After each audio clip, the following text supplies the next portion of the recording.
오늘 저는 이 시간 예레미야 29장 11절 말씀을 가지고 항복이란 주제로 같이 하나님의 말씀을 나누며 결단하는 시간을 가지려고 합니다. 여러분, 항복이라는 의미가 어떤 의미일까요? 항복은 말 그대로 내가 졌습니다. 나의 생각을 버리겠습니다. 나의 주장도 버리겠습니다. 나라는 것은 아무것도 없습니다. 오직 주님만 따르겠습니다. 이것이 항복의 의미입니다. 어떠한 상황과 형편 가운데서도 내 생각대로 판단하지 않고 내 생각대로 주장하지 않고 이해되지 않고 소화되지 않고 담아지지 않을지라도 그래도 주님의 선하심을 믿고 따르겠습니다. 고백하겠습니다. 이것이 주님께 항복하겠다는 의미입니다. 여러분, 우리 삶 가운데에 우리가 주님께 항복해야 하는 이 놀라운 고백은 매우 중요합니다. 여러분은 주님께 항복하셨습니까? 여전히 내 생각과 내 고집으로 주님과 맞서고 계십니까? 아니면 왕 대신 주님께 항복하셨습니까?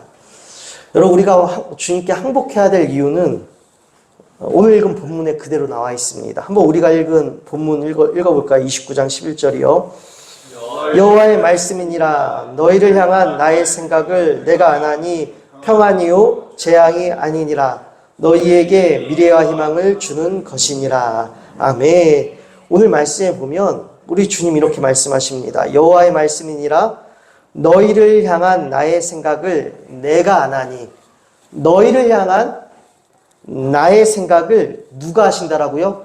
우리는 알 수가 없다라는 것이요. 너희를 향한, 다시 말씀드려서 우리를 향한 주님의 계획을 오직 주님만 아신다라는 것입니다. 우리는 주님께서 하시는 일들을 우리는 감히 헤아릴 수가 없는 것이요. 그런데 여러분, 주님께서 우리를 향한 생각과 계획이 무엇입니까?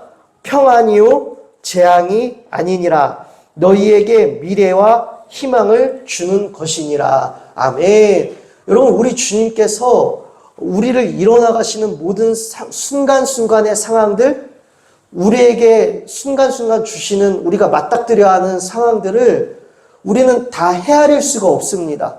주님이 우리에게 왜 이런 일들을 겪게 하시고 이런 상황에 마주하게 하셨는지 우리는 순간순간은 알 수가 없다라는 것이에요.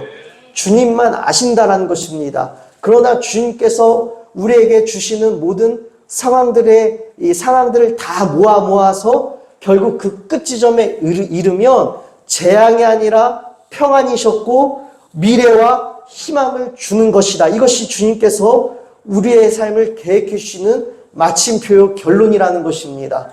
여러분, 그래서 날마다 나의 생각을 쫓을 것이 아니라 나의 생각을 주님께 주장할 것이 아니라 날마다 우리를 가장 완전한 길로 좋은 길로 인도하신 주님을 믿고 모든 순간에 주님 항복합니다. 내 생각 버리겠습니다. 내 고집을 꺾겠습니다. 이해가 되지 않겠다고 주님과 맞서지 않겠습니다. 주님께 고집 부리지 않겠습니다. 원망 불평하지 않겠습니다. 항복하겠습니다. 그리고 끝까지 주님을 따르겠습니다.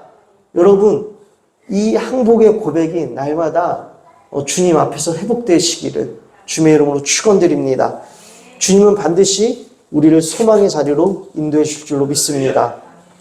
오늘 말씀을 시작하며 한 가지 이야기를 들려드리려고 합니다. 여러분, 우리나라의 주식은 쌀입니다. 쌀이죠. 그래서 한국 사람은 밥심으로 산다라는 말도 있습니다. 여러분, 벼 농사, 이 쌀은 벼이죠. 우리가 이 벼 농사는 물이 참 중요합니다. 처음 이 모내기를 하기 전부터 이 심기 모내기를 하기 전부터 이 논을 준비하는 모든 과정 가운데서 물을 충분히 데워 놓습니다. 그리고 이 칠퍽칠퍽한 땅을 이제 밭갈기를 하기도 하고요. 이처럼 여러분, 벼농사에서 물의 역할은 참 중요합니다. 벼는 이 수생식물은 아니지만 물만 있으면 아주 잘 자라는 작물입니다. 그래서 다른 작물과 달리 이 대부분의 모든 생육기관에 이 논에 물이 있습니다. 근데 여러분, 이 논에서 이 물을 뺄 때가 있습니다. 그때가 언제냐면요, 이삭을 패기 한 40일이나 30일 전부터 이 논에 물을 뺐다가 또 물을 넣었다가 뺐다, 나중에는 완전 물을 빼는 작업을 하는데, 이 작업을 이 중간 물떼기라고 합니다. 그래서 이삭 패기 한 3, 40일 전에 논에 고였던 물을 한번 쫙 빼는데, 어떠할 정도까지 빼냐면 논바닥이 말라서 갈라질 때까지 한번 물을 탁 뺐다가 또 이틀 정도 뒤에 물을 넣었다가 또 뺐다가, 그리고 나중에는 완전 물떼기라고 해서 완전 물을 다 빼고, 그리고 우리가 이 벼를 추수하게 됩니다.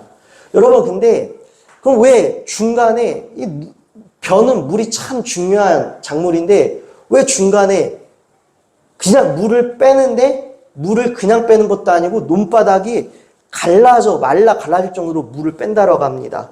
왜 이런 중간 물떼기의 작업을 거치는 것일까요? 이 중간 물떼기에 효과가 있습니다. 그것이 무엇이냐면요, 바로 이 여러 가지 효과가 있지만 가장 주된 효과가 이 벼의 뿌리를 강하게 만든다라는 것이에요.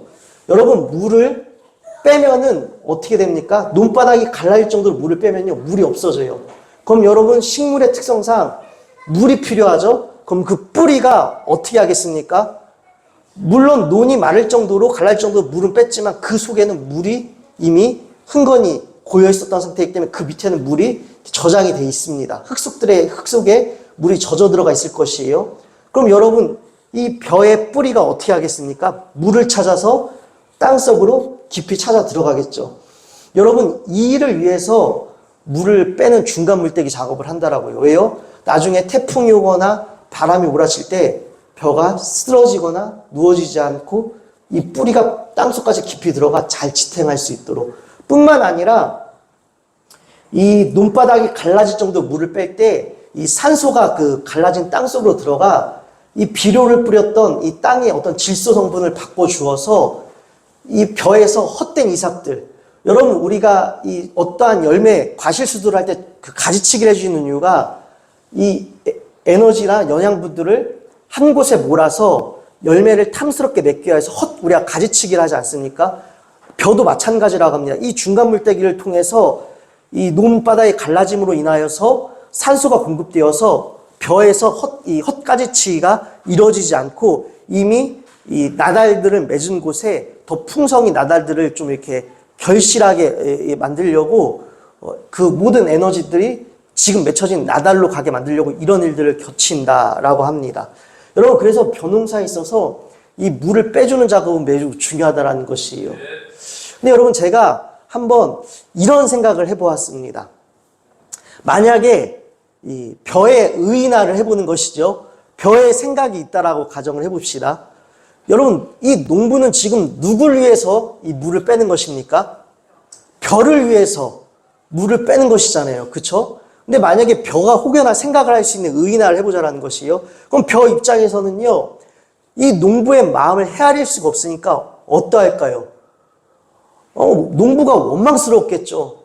아니, 지금까지는 나 잘 자라라고 막 물도 막 대주고 비료도 뿌려주고 수시로 나와서 나를 봐주던 양반이 갑자기 어느 날 통보도 없이 물을 다 빼버려요. 심지어 논바닥이 갈라질 때까지 물을 빼버려요. 그럼 벼 입장에서는 아니, 그렇게 나를 잘 챙겨주던 양반이 하루아침에 어떤 통보도 없이 나 죽으라고 하는 건가? 왜 나한테 갑자기 이러지?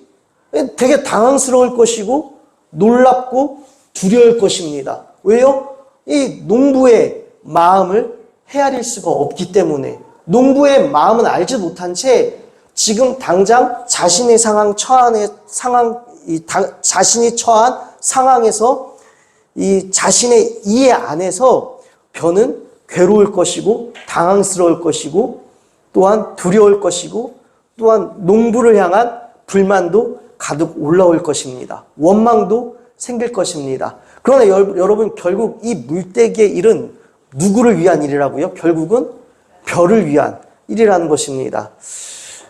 이 벼농사의 이 물떼기 과정을 이렇게 보면서 바로 이스라엘 백성이 생각났고, 그 이스라엘 백성들의 어떠한 일련의 과정을 통해 우리 삶 가운데 우리가 적용해야 될 것이 무엇인가를 깨닫게 되었습니다. 여러분, 하나님께서 이스라엘 백성들을요, 그 약속의 땅에서 추방하십니다. 여러분, 우리가 금요일마다 출애굽기서를 나누고 있죠. 여러분, 그래서 우리가 출애굽기 우리 19장 말씀에 보면 이런 말씀이 있습니다. 19장 우리가 5절 말씀에 보면 세계가 다 내게 속하였나니 너희가 내 말을 잘 듣고 내 언약을 지키면 너희는 모든 민족 중에서 내 소유가 되겠고 너희가 내게 대하여 제사장 나라가 되며 거룩한 백성이 되리라. 너는 이 말을 이스라엘 자손에게 전할지니라. 아멘. 하나님께서는 출애굽기 19장 이 4절 5절 말씀을 통하여서 시내산에서 이스라엘 백성들을 하나님의 나라로 이 신정 국가로 하나의 이 신정 국가로 하나님께서 세워주시는 언약을 체결하여 주십니다. 그리고 하나님께서는 언약을 체결해 주신 것처럼 마침내 이들을 가나안 땅에 이르게 하여 주시사 하나의 이 완전한 국가를 이루게 하여 주셨습니다. 그래서 이들은 여러분 이 약속의 땅에서 번성하고 잘 지냈습니다. 그런데 하나님께서 이 약속을 맺으신 이 언약의 땅에서 이스라엘 백성들을 추방하십니다. 북이스라엘이요 아시리아에 의하여 먼저 멸망을 당하고 남유다가 나중에 바벨론에게 멸망을 당하는데 바로 이때가 이스라엘 백성들이 그 언약의 땅, 오랫동안 이어져 왔던 살아왔던 약속의 땅에서 쫓겨나는 시점입니다. 그럼 여러분, 하나님께서 그 언약의 땅에서 왜 이스라엘 백성들을 추방하셨을까요? 도저히 어떠한 소망도 없었기 때문입니다. 여러분, 하나님께서는요 이스라엘 역사 가운데에 늘 수많은 선지자들을 보내셔서 이스라엘 백성들이 잘못된 길로 갈 때마다 돌아와라, 돌아와라, 회개하라, 돌아와라, 돌아오면 다시 회복될 것이다.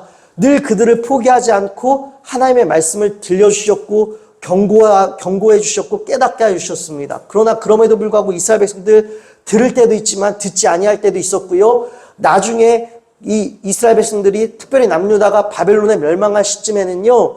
이 거짓 선지자들까지 일어나서 하나님의 참 선지자들의 오히려 이 심판의 선포를요. 너 쟤네가 우리 협박하는 거다 거짓 선지자라면서 참 선지자들을 왜곡하면서까지 핍박하며 오히려 참 선지자들을 때리고 멸시하면서까지 하나님의 이 경고를 무시하는 일들이 그들 가운데 일어났습니다. 어떠한 자정작용도 일어날 수 없는 어떠한 그 약속의 땅에서 더 이상 어떠한 회복도 일어날 수 없는 이 마지막 이 무너짐의 지경에 이스라엘 백성들이 이르게 되었다는 것이에요. 어느 정도 회복할 지점이 있으면 그 땅에 계속 머물러 있었을 것 같아요. 그러나 더 이상 그 땅 가운데서 이스라엘 백성들이 도저히 회복될 수 없을 정도로 완전히 망가져 있어서 새로 싹 갈아엎지 않고서는 도저히 회복될 방법이 없으니 하나님께서 이스라엘 땅을 갈아엎기로 작정을 하십니다. 그래서 이스라엘 백성들을 바벨론 포로로 잡혀가게 하십니다. 그래서 여러분 우리가 예레미야 21장 9절 말씀을 한번 보도록 하겠습니다. 예레미야 21장 9절 말씀이에요. 우리가 예레미야 21장 9절 말씀 함께 보도록 하겠습니다. 이 성읍에 사는 자는 칼과 기근과 전염병에 죽으려니와 너희를 에워싼 갈대인에게 나가서 항복하는 자는 살 것이나 그의 목숨은 전리품같이 되리라. 하나님께서 지금 이스라엘 백성들에게 뭐라 하십니까? 항복하라는 것이에요.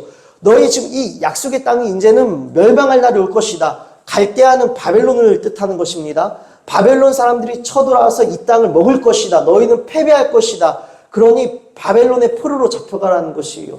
여러분, 이건 이스라엘 백성들에게 매우 충격적인 이야기였습니다. 그들은 약속의 땅에 거주하였고 수많은 민족들 가운데 하나님께서 특별히 우리를 택하여 주셨다라는 선민 의식에 쩔어 있는 자들이었어요. 이랬던 자들이었는데 여러분, 이 하나님의 택하신 백성인 우리가 망한다고? 망하는 것뿐만 아니라 하나님의 택하신 백성이 저 말도 안 되는 우악스러운 무식한 이방 나라의 포로로 잡혀간다고? 말도 안 되는 일이야. 근데 하나님께서는 그들에게 포로로 지금 잡혀가래요. 포로로 잡혀가서 항복하면 살게 될 것이라는 것입니다. 마치 여러분 이 상황이요, 물떼기와 같은 상황처럼 저는 느껴졌습니다. 여러분 지금 이스라엘 백성들이 포로로 잡혀가는 것은요, 논에 물이 다 빠지는 것과 같은 것이에요. 도저히 살 수가 없는 상황, 완전한 절망의 상태에 그들이 놓였습니다. 근데 여러분 이 포로로 잡혀가게 하신 것, 이것은 누가 만들어낸 일입니까? 어떤 외부적인 작용이 아니라 농부가 물을 뺀 것처럼 하나님께서 이스라엘 백성들 가운데 물을 빼신 것과 다름없었습니다. 이 모든 일을 하나님께서 주관하셨잖아요. 근데 여러분 결국 이 하나님께서 주관하신 일들은요, 이스라엘 백성들을 회복하심이고 살리시기 위한 마지막 선택이셨습니다. 그러나 이스라엘 백성들은 하나님의 이 그 본심은 알 수가 없는 채 오해하고 헷갈려하고 혼돈스러워했습니다. 자, 하나님께서는 그래서 이스라엘 백성들에게 이 물떼기와 같은 상황을 통하여 포로로 끌려가라고 말씀하십니다. 뿐만 아니라 27장 8절도 한번 볼까요? 27장 8절부터 12절까지의 말씀이에요. 함께 보도록 하겠습니다.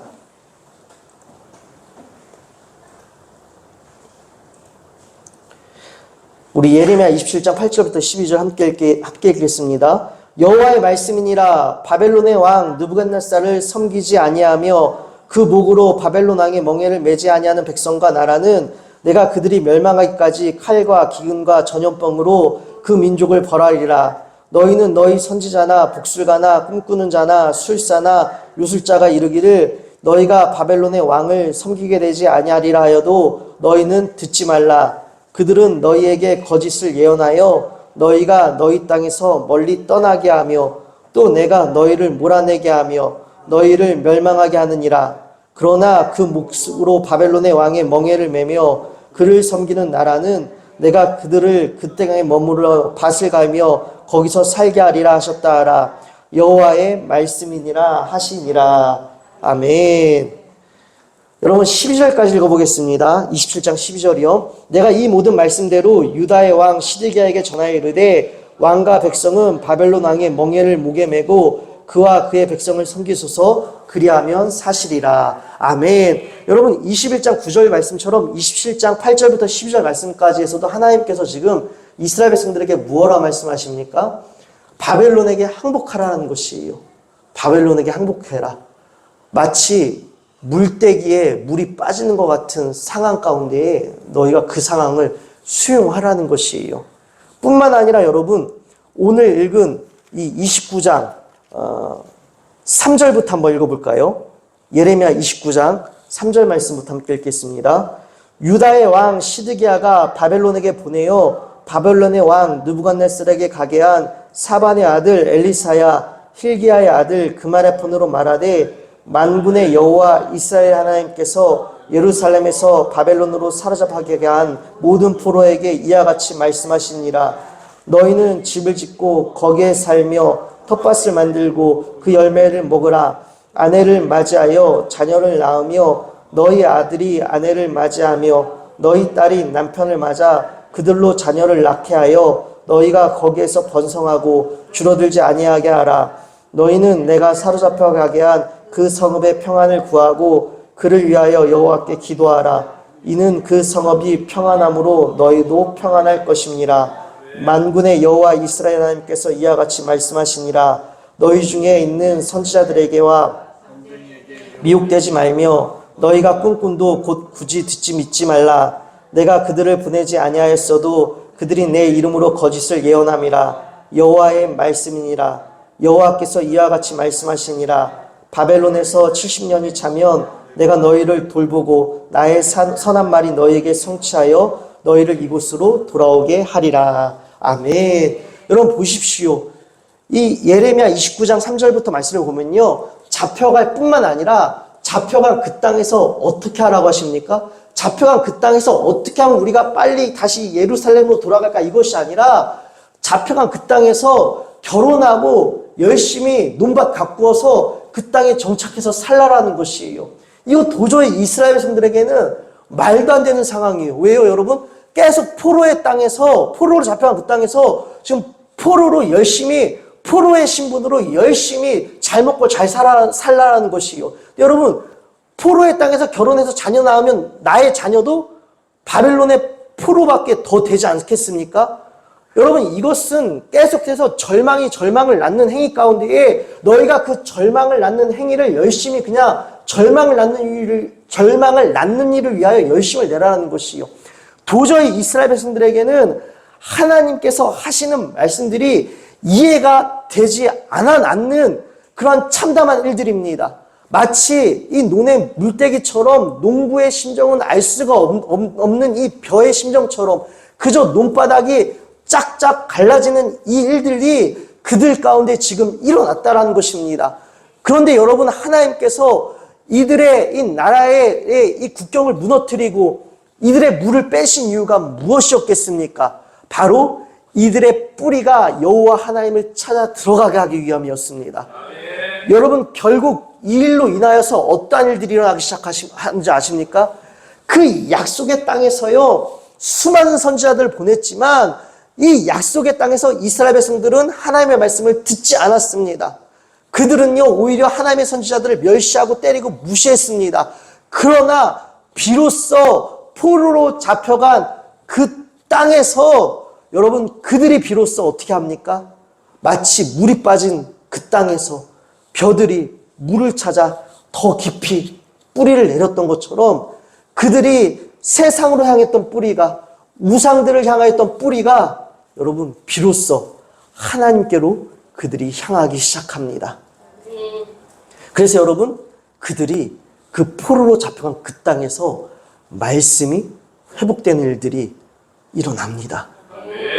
여러분, 우리의 삶도 마찬가지예요.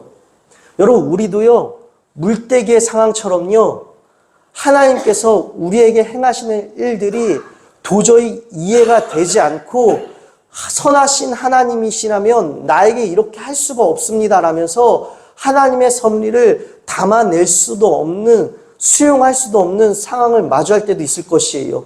아니, 하나님 좋으신 하나님이시라면서요. 아니, 하나님 선하신 하나님이시라면서요.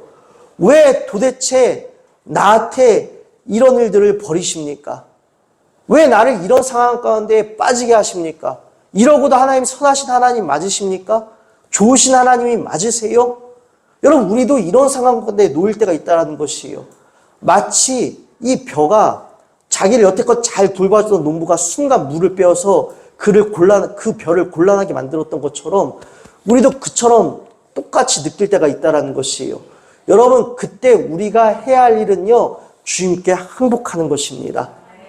하나님, 도대체 어떻게 나한테 이러십니까? 하나님 정말 살아계시기나 하십니까? 하나님 정말 선하신 분이십니까? 이렇게 하나님께 따지고 대들고 나의 고집과 내 생각과 나의 이해관념 안에서 하나님을 담아내려고 하는 것이 아니라 하나님께 다 항복하는 것이에요. 하나님, 그래요. 저 힘듭니다. 괴롭습니다. 곤란해요. 알 수가 없습니다. 솔직히 하나님을 의심하게 되고요. 솔직히 하나님께 섭섭한 마음도 들고요. 솔직히 하나님께 원망하는 마음도 들지만 하나님, 이 상황 가운데에 원망을 향해 나의 뿌리를 뻗는 것이 아니라, 의심을 향해 나의 뿌리를 뻗는 것이 아니라 여전히 이 일을 통해 결국에는 마침내 나를 평안으로 인도하시고 이 일을 통해 결국은 마침내 나를 미래와 소망으로 인도하실 하나님을 굳게 신뢰하여 더욱더 하나님께 뿌리를 뻗겠습니다. 더 선하신 하나님, 완전하신 하나님께, 좋으신 하나님께 뿌리를 뻗어 끝까지 하나님께서 행하실 일들을 기대합니다. 오직 저는 하나님만 신뢰하겠습니다. 이 일에 결국에 마침내 하나님의 영광이 드러나게 될 것입니다. 그것을 제가 묵도하게 될 줄로 믿습니다. 그러하게 이 순간에 더욱더 하나님께 뿌리를 뻗어 그 어떤 소리에도 휩쓸리지 않겠습니다. 어떤 나의 헛된 생각들도 가지치게 하지 않겠습니다. 오직 하나님께만 더 깊이 하나님을 찾아 뿌리를 내리겠습니다. 더 기도의 자리로 뿌리를 내리고, 더 말씀의 자리로 뿌리를 내리고, 더 예배의 자리로 뿌리를 내리겠습니다. 여러분, 이것이 항복 아니겠습니까? 여러분, 우리가 이해할 수 없는 물때기의 시즌이 우리 인생 가운데 찾아올 때가 있습니다. 그럴 때는요, 여러분, 농부이신 하나님을 오해하지 마시고, 여러분, 뿌리를 생수의 근원 되신 하나님께 더 찾아 내리십시오. 생수의 근원이신 하나님을 찾아 오히려 더 여러분의 뿌리를 주님을 찾아 내리십시오. 그리고 주님께로부터 오는 그 시즌을 이겨나갈 힘과 능력을 우리 주님은 반드시 주십니다. 그러하게 주님으로부터 그 시기를 견뎌낼 수 있는 그 힘을 여러분 얻으시기를 주님의 이름으로 축원합니다. 여러분, 농부의 마음을 보세요. 중간 물대기라는 이 농부요, 벼를 충실하게 만들기 위해서, 벼를 튼튼하게 만들기 위해서 이 일을 하는 것이에요. 여러분, 하나님도 보십시오. 하나님도요, 이스라엘 백성들을 버리신 것이 아니었습니다. 이스라엘 백성들을 포기하신 것이 아니었어요. 그들을 회복하시기 위하여서, 그들을 살리시기 위하여서 마지막 선택을 내리신 것이었습니다. 그래서 여러분, 오늘 우리가 본문으로 읽은 예레미야 29장 11절 말씀 한번 다시 읽어볼까요? 여호와의 말씀이니라. 너희를 향한 나의 생각을 내가 아나니 평안이요 재앙이 아니니라. 너희에게 미래와 희망을 주는 것이니라. 아멘. 사랑하는 여러분, 우리 하나님께서 우리에게 주시는 모든 상황들이요, 다 이 예레미야 29장 11절의 말씀으로 귀결이 된다는 것이에요. 우리는 때로는 하나님께서 우리에게 주시는 모든 상황들을 우리가 다 이해할 수 없고 좋을 때도 있고 나쁠 때도 있습니다. 그러나 나의 판단과 기준과 상관없이 내게 일어나는 모든 일들은 하나님께서 우리에게 평안을 주시기 위함이요 미래와 희망을 주시는 일들이라는 것이에요. 농부이신 하나님께서 이 일을 위해 우리에게 이런 모든 일들을 이뤄나가신다라는 것입니다. 그래서 다시 한번 우리가 할 일이 무엇이라고요? 12절이요. 너희가 내게 부르짖으면 내게 와서 기도하면 내가 너희들의 기도를 들을 것이요 너희가 온 마음으로 나를 구하면 나를 찾을 것이요 나를 만나리라. 아멘. 사랑하는 여러분, 12절 13절 다시 읽겠습니다. 너희가 내게 부르짖으면 내게 와서 기도하면 내가 너희들의 기도를 들을 것이요 너희가 온 마음으로 나를 구하면 나를 찾을 것이요 나를 만나니라. 아멘. 이 모든 상황 가운데 주님께서 우리에게 말씀하시고 요구하시는 것이 무엇입니까? 뿌리를 생수의 근원 되신 주님께로 더 찾아 뿌리를 내리라는 것입니다. 너희가 온 마음으로 나를 구하면 나를 찾을 것이요 나를 만나리라. 여러분, 그러하기에 여러분의 삶 가운데 이 물대기와 같은 시즌이 찾아오신다면 온 힘을 다해 주님을 찾으십시오. 온 마음으로 주님을 구하시고 주님을 찾으세요. 그럼 주님께서 만나 주십니다. 이것이 우리에게 행하신 주님의 말씀일 것입니다. 사랑하는 여러분, 그러하기에 나의 삶이 갈라지는 시간이 찾아올 때가 있을 것입니다. 그리고 그 시간이 참 힘들고 이해가 안 될 수도 있을 것이에요. 그러나 그 시간은 주님께서 우리를 더 강하게 하기 위하여, 우리를 회복시켜 주시기 위하여, 우리를 더 풍성케 하시기 위하여 우리에게 아픈 마음으로 허락하신 시간입니다. 그리고 그 시간마저도 농부 대신 우리의 친히 농부가 되어주신 하나님께서 우리를 친히 가꿔주시고 일어나가 주실 줄로 믿습니다. 특별히 사랑하는 여러분, 오늘 이 부분을 한 부분만 더 나누고 말씀 마무리하도록 하겠습니다. 여러분, 이 물대기와 같은 상황 가운데에서 주님께 뿌리를 찾아 내린 자들이 있었습니다. 바로 이 하나님의 오늘 이 약속의 말씀대로 해방이 선포되었을 때에 그 첫 해방을 맞이한 자들이었습니다. 하나님의 말씀대로요, 바벨론이 결국에는 페르시아의 멸망을 당하게 됩니다. 그리고 이 페르시아 시절에 하나님께서는 예레미야의 말씀의 언약을 성취하여 주사 이스라엘 백성들에게 이 고레스 칙령에 의하여 해방의 명령이 떨어져 이스라엘 백성들이 고국으로 귀환하게 됩니다. 그래서 여러분, 우리가 에스라 우리가 3장 3절 말씀을 보도록 하겠습니다. 에스라 3장 우리 3절 말씀이에요. 우리가 에스라서 3장 3절 말씀 읽기 전에 먼저 에스라서 2장 우리가 1절부터 2절까지의 말씀 읽도록 하겠습니다. 에스라 우리 2장 1절부터 2절까지의 말씀이에요.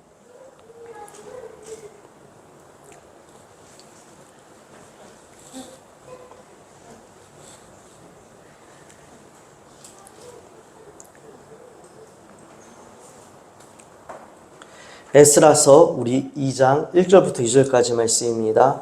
함께 말씀 읽도록 하겠습니다. 옛적에 바벨론 왕 느부갓네살에게 사로잡혀 바벨론으로 갔던 자들의 자손들 중에서 노임을 받고 예루살렘과 유다 도로 돌아와 각기 각자의 성읍으로 돌아간 자 곧 스룹바벨과 예수아와 니에미아와 스라야와 리엘리아와 모르드게와 빌산과 미스발과 비구엘과 르움과 바하나 등과 함께 나온 이스라엘 백성의 명수가 이러하니. 아멘. 여러분 지금 이 에스라서 2장 1절 2절 말씀에는요, 이 바벨론의 포로 귀환이요, 페르시아의 포로 귀환이 제3차에 걸쳐 일어납니다. 이 바벨론에서 페르시아로 패권이 넘어가고 이 페르시아에서 제3번에 걸쳐서 포로 귀환이 일어나는데요. 오늘 2장 1절부터 2절까지 말씀에 등장하는 인물들은 제1차 귀환자에 해당되는 명단들입니다. 여러분 근데 여기서 우리가 중요한 부분이 있습니다. 귀환한 자들이요, 여러분 이 귀환한 자들은 자원한 자들이었습니다.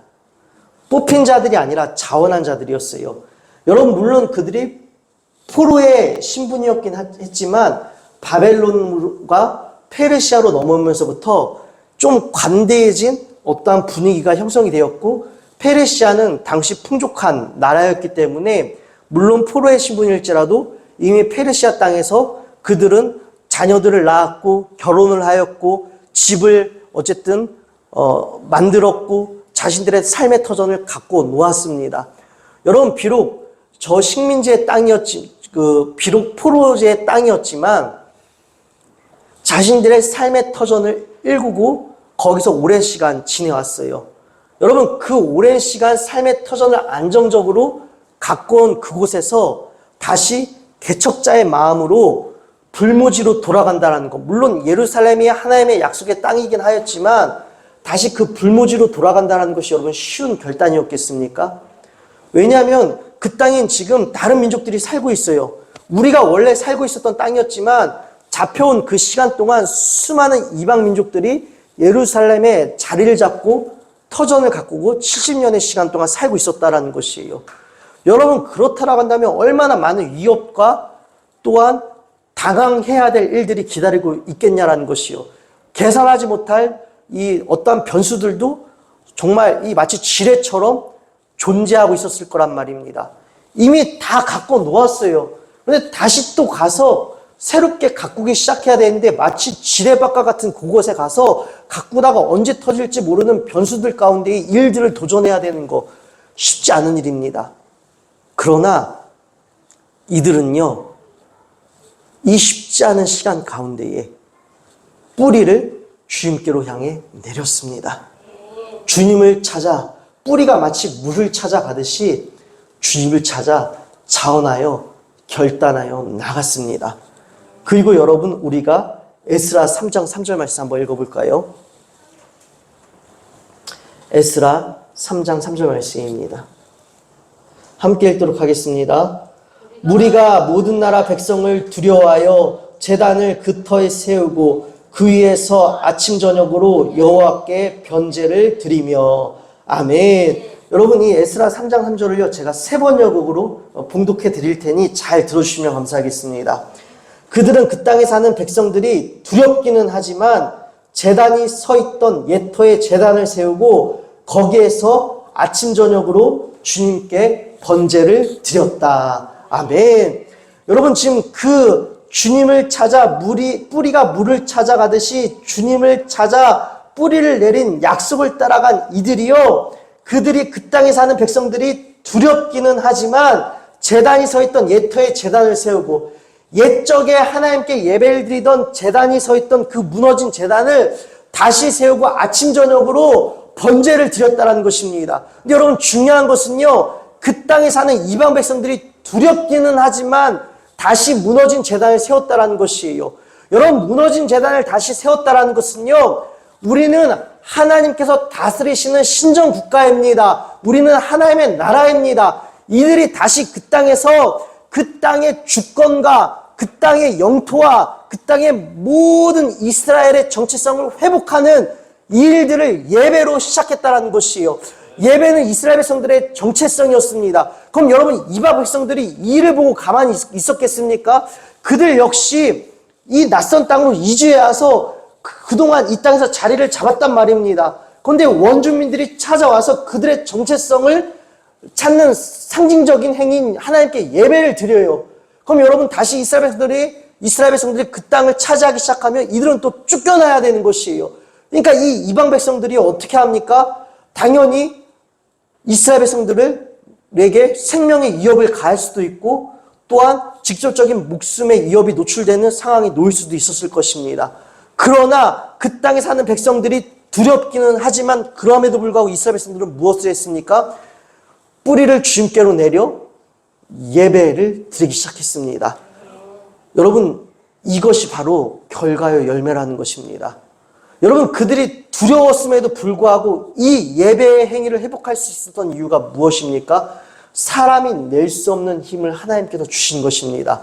다시 말씀드려서 여러분, 나의 논의, 나의 삶이 바싹 말라 갈라지는 어떠한 소망도 없는 상황 가운데에서, 두려움 가운데에서, 그럼에도 생명의 근원 되신 주님께 뿌리를 찾아 내리며 주님께 항복하여 말씀을 따르는 자들은요, 여러분, 주님께서 세상의 모든 사고방식과 세상의 기준과 세상의 시선과 세상의 강함과 세상의 자랑을 뛰어넘는 능력을 주셔서 이 땅에서 하나님을 예배하는 예배자로 온전히 우리를 세워주신다는 것입니다. 그리고 하나님께서 세워주신 온전한 예배자는요, 이 땅에 휘둘리지 않아요. 하나님께서 세워주신 온전한 예배자는요, 세상을 뛰어넘습니다. 그래서 내게 능력 주신 자 안에서 사도 바울의 고백처럼 내가 감옥에 있든지, 내가 부유한 데 있든지, 내가 비천한 데 처하든지, 내가 지금 겪고 있는 모든 상황과는 상관없이 우리는 그 상황을 뛰어넘어 주님을 자랑하고 즐거워하며 감사하며 소망할 수 있다는 것입니다. 이것이 물대기의 시즌을 주님께 더욱더 깊이 뿌리를 내린 자들이 맺는 추수의 열매라는 것이에요. 그러하게 사랑하는 여러분, 주님께 항복하십시다. 여러분, 오늘 말씀을 마무리하며 저는 이러한 궁금증을 하나 가졌습니다. 이 페르시아에서 그래도 나름 잘 먹고 잘 살던 이들이 왜 귀환했을까? 물론 왜 귀환하는 이 귀한 데에 왜 자원했을까? 약속의 땅으로 돌아가는 것 귀한 일이죠. 그러나 힘든 일이었습니다. 왜 자원했을까? 말씀을 따라갔기 때문입니다. 여러분, 예레미야 51장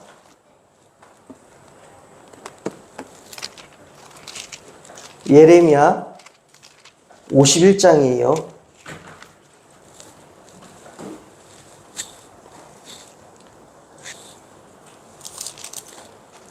예레미야 51장 45절 말씀 한번 보도록 하겠습니다.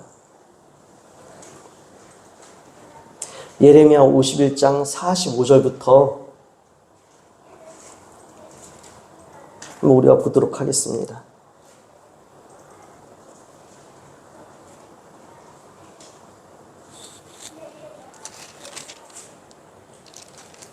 우리 예레미야 51장 45절 말씀 함께 읽어볼까요? 나의 백성아, 너희는 그 중에서 나 각기 여호와의 진노를 피하라. 아멘. 46절까지 쭉 읽어볼까요? 너희는 마음을 나약하게 말며 이 땅에서 들리는 소문으로 말미암아 두려워하지 말라. 소문은 이에도 있겠고 저에도 있으시라. 그 땅에 강포함이 있어 다스리는 자가 다스리는 자를 서로 치리라. 그러므로 보라, 날이 이르리니 내가 바벨론의 우상들을 벌할 것이라. 그 온 땅이 치욕을 당했고 그 죽임당할 자가 모든 그 가운데 엎드려질 것이며 하늘과 땅과 그 안에 있는 모든 것이 바벨론으로 말미암아 기뻐 노래하리니 이는 파멸시키는 자가 북쪽에서 그에게 옴이라. 여호와의 말씀이니라. 바벨론이 이스라엘을 죽여 엎드림과 같이 온 세상이 바벨론의 죽임을 당하여 엎드려지리라. 아멘. 여러분, 이 말씀 무엇이냐면요, 하나님께서 바벨론이 페르시아에게 멸망당할 것을 예고하신 말씀입니다. 그런데 여러분, 바벨론이 페르시아에 멸망당할 때 하나님께서 지금 이스라엘 백성들에게 주신 말씀이 나의 백성아 너희는 그 중에 나와 여호와의 진노를 피하라. 그러니까 바벨론에서 탈출하라. 바벨론에서 탈출하라. 바벨론이 멸망할 것이니 너희는 속히 바벨론에서 탈출하라 라고 하나님께서 말씀하십니다. 하나님께서 이스라엘 백성들에게 이 바벨론에서 탈출하라는 말씀이 사실 이스라엘 백성들에게는 달갑지 않았을 것입니다. 왜냐하면 아직 바벨론에 대한 심판의 기미조차 보이지 않는 상황에서 이 경제적 사회적 기반을 바벨론에 두고 있는 이 포로민들은요, 겨우 새롭게 바벨론에서 삶의 이 터전을 다시 새롭게 시작을 했습니다. 근데 다시 새롭게 시작한 삶의 터전을 버리고 바벨론 선흥을 떠나라는 이 말은요, 달갑게 여겨지지 않았을 것입니다.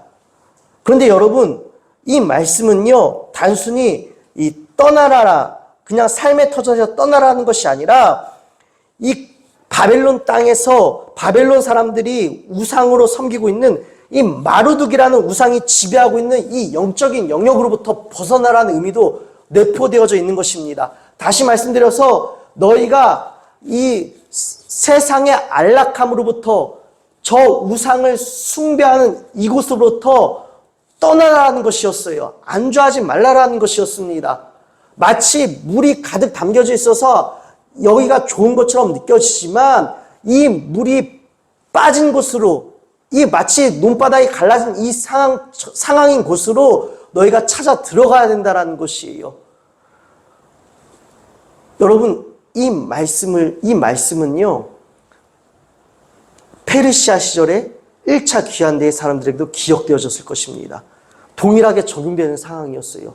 너희들이 지금 페르시아의 안락한 삶 가운데 터전을 만들어 놓았지만 이 페르시아에도 수많은 우상들이 있으니 너희는 약속을 기억하여 말씀을 따라 다시 언약의 성취대로 예루살렘으로 돌아가라.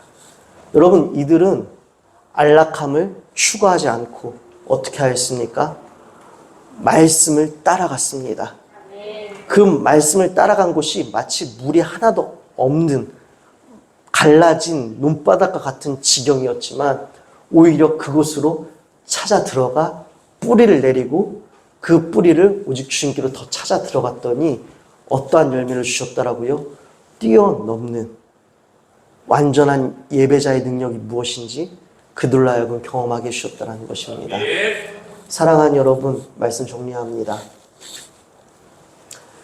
여러분, 물때기의 시즌과 같은 삶이 여러분에게 찾아올 것입니다. 그러할 때는요, 주님께 항복하십시오. 우리는 주님을 다 이해할 수도 없습니다. 주님께서 행하신 일들을 우리는 순간순간 알 수는 없지만 우리 주님께서 이 일을 통하여 우리에게 주시는 일은 평안이요, 미래요, 소망인 줄로 믿습니다. 그러하기에 이 시즌 가운데에 세상을 향해 더 뿌리를 내리는 것이 아니라 더 말씀을 읽겠습니다. 더 기도하겠습니다. 더 예배의 자리로 찾아 나가겠습니다. 그리고 끝까지 선하신 주님을 고백하겠습니다. 의심하지 않겠습니다. 주님, 내 생각 내려놓습니다. 주님, 나 항복할게요. 주님, 내 계획을 구하지 않을게요. 주님, 주님의 뜻대로 나를 인도해 주세요. 제 욕심 다 버리겠습니다. 내 계획도 다 버리겠습니다. 하나님, 나의 삶을요, 주님 뜻대로 인도해 주시고요. 나의 자녀들도요, 내 계획과 나의 만족이 아니라 주님 뜻대로 좀 인도해 주세요. 다 항복하겠습니다. 그리고 주님의 뜻만 구하겠습니다. 여러분, 주님의 뜻을 따라 뿌리를 내리는 자는 주님께로부터 생명을 얻을 것이고 마침내는 모든 두려움을 뛰어넘어 완전한 예배자로 세워지는, 그래야 완전한 예배자가 누리는 완전한 소망과 회복의 능력을 열매로 추수하게 되실 줄로 믿습니다. 기도하겠습니다. 하나님 아버지 감사합니다. 하나님, 때로는 우리는 우리를 친히 기르시고 또한 읽어주시는 우리 농부이신 하나님 아버지의 심정을 우리가 다 헤아릴 수 없습니다. 그러나 하나님, 헤아릴 수 없을지라도 헤아릴 수 없을 때에는 그저 항복하고 더 뿌리를 그 모든 상황 가운데 더욱더 주님께 깊이 내리겠습니다. 주님께 뿌리를 깊이 내리는 자는 우리 주님께서 마침내 주께서 공급하여 주시는 생명을 얻게 하여 주셔서 예배자의 자리에 서게 하실 것이며 또한 그 예배자의 자리에서 추수할 수 있는 하나님 나라의 이 평안의 열매들을 차고 넘치게 추수하게 하여 주실 줄로 믿습니다. 그러하게 우리 사랑하는 성도들 날마다 더욱더 주님께로 깊이 뿌리를 내리고 주님만 찾는 자들 되게 하여 주시옵소서. 모든 것에 감사하오며 사랑이 많으신 우리 주 예수 그리스도의 이름으로 기도드립니다. 아멘.